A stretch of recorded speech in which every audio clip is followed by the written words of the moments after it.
Memories of May. Volume 5 Number 3. Spring 1994. By Sandee Remis. EHS mourns the passing of good friend and fellow member, May Skeef, who succumbed to cancer on April 29, 1994. She would have been 76 years young this August.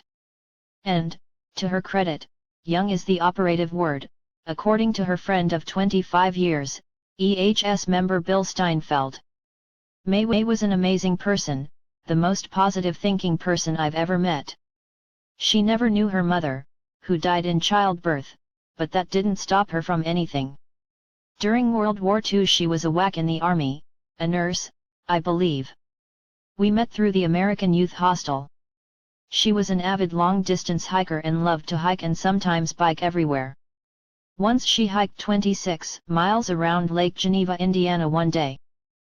To really appreciate the kind of person she was, Bill continued, you must understand that 23 years ago May was diagnosed as having cancer. The doctors performed a mastectomy on one breast and told her she had less than 6 months to live. Somewhere along the line she lost a lung. But she made up her mind to live.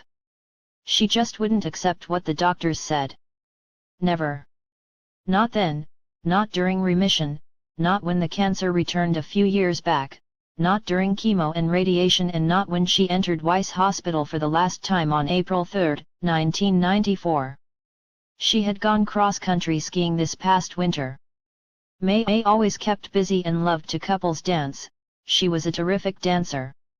She loved animals, especially her 3 cats, and was quite involved with animal rights activities. One of her 3 cats is a stray she took in just a few months ago after it had been hit by a car. May paid for the operation it needed. She loved visiting seniors and taught English and math to illiterates. She loved opera, ballet, and ushered with me at the Chicago Theater. Oh, and she loved to eat. Another EHS member, Mark Harding, met May when they were both involved in the Republican Party under Committeeman John McNeil. I joined May for dinner one night at WAG's in 1988-1989. From that point on, we did many things and went many places together.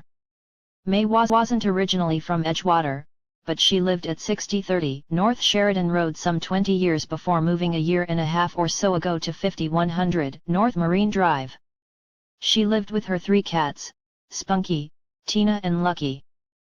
May and I drank a lot of coffee at Café Bryn Mawr, the little snack shop on Thorndale and Broadway, as well as Sandee's on Granville. We traveled together to see the Dawes House in Evanston, the antique shows at McCormick Place, and even to Des Plaines when I had jury duty. She wanted to go. We also went down to Quincy Street to see the source of the Great Chicago Flood. We both took great pleasure in visiting Everett Stetson, after he broke his leg a year ago March, and Francis Posner every other week. May seemed to enjoy being the EHS community visitor. I know Everett and Francis enjoyed the visits, for they said so. I did too, so I shall continue them, even though it won't be quite the same without May.